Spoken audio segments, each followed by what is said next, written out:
Hey everyone, welcome to episode number 10 of Learn To Yoyo. Today we're going to be learning the trick UFO. Check it out. For this trick, I'm going to be using the second yo-yo in the Yo-Yo Master Pack available on my website, gentrystein.com. It's also on there by itself, so if you want to go check that out, hit the link above. To get started with this trick, we're going to think back to episode number 2 where we learned all about our string tension. Now the reason for that is because as we're practicing this trick, if we remember, just like when we learned about string tension, when the yo-yo spins around like this as we're practicing our throw, it actually twists up the string. Now, if you watch closely as we do the UFO, it's twisting up the string in the same way. You can see my strings getting really tight here.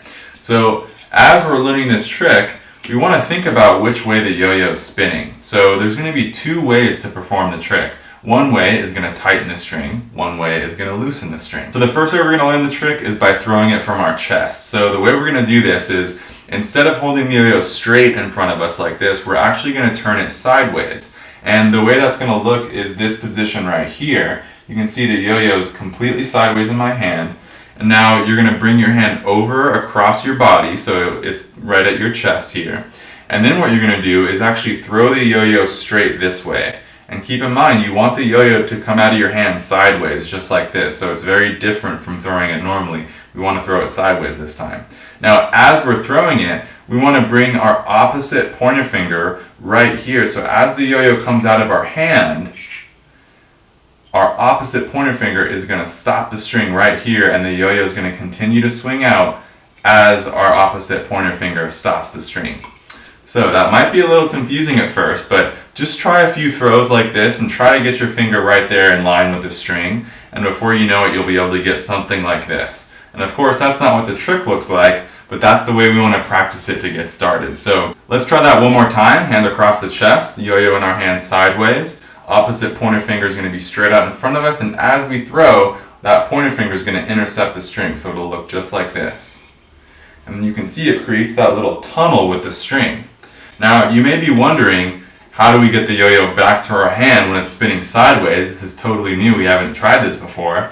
Well, all you're going to do, once you have it spinning here, is just pull your opposite hand back, and the yo-yo will bounce back to your hand this way. So as the yo-yo is spinning in the UFO, all we're going to do is pull that opposite finger back, and that's going to cause the yo-yo to pop right back over to our throw hand side.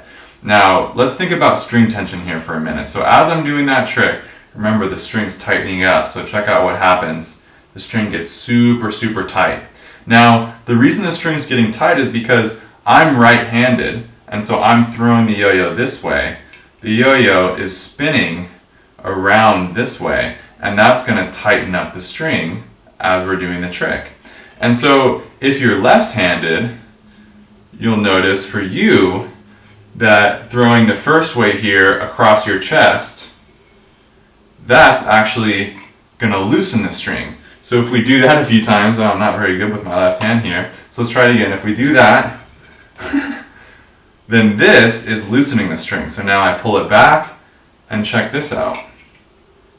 The string's loosened. It's the other way now. So either way, if you're right or left-handed, just keep the string tension in mind. And then what we're going to do next to figure out how to fix it so we don't have to keep taking the string off our finger and fixing our string tension every time is we're actually going to learn how to throw it from the other way. So for those of you that are right-handed like me and watching, instead of throwing it from our chest, what we're going to do to loosen the string is throw it out from this way. So it's kind of an awkward position, but what we want to do is start just like a regular sleeper and turn the yo-yo this way. So that way, instead of going here to our chest, turn it here the opposite way and bring it out here. And now, like I said, it feels kind of awkward, but try to keep a loose shoulder. And now we're going to throw it out this way, and as you can see, the trick looks the same, but that time it's loosening the string. So the same thing this way. We're going to go here. Instead of our opposite pointer finger being pointed up here, it's going to be pointed down. So when we throw it, it stops the string, untwists it. Same way, pull the yo-yo back or pull our hand back, and the yo-yo is going to pop right back to our throw hand side. So for those of you that are left-handed, when we're throwing across our chest, we'll be loosening the string. So what we're going to do is same thing here, turn the yo-yo the opposite way, move out this way, Opposite pointer finger is pointed down. Throw straight out here, and now same way, pull it back. So the fundamentals of the trick, the way you perform the trick, is almost exactly the same except for the position of throwing as well as which way your opposite pointer finger is pointed. So I know all of that may sound very confusing, but I'm going to leave some time marks down at the bottom of the description of this video, so that way if you guys want to go back and look to see which way to throw tightens the string or loosens the string depending on which hand you're throwing with, you can check that out and just go back and watch the video. And before you know it, you guys are going to have this trick totally down. It just takes some practice. It's a super fun one. It's definitely my favorite of the first 10 tricks that we're learning. So with that being said, guys, thanks for tuning in for episode number 10, and I'll see you guys next time in episode number 11, where we're going to be learning the brain twister.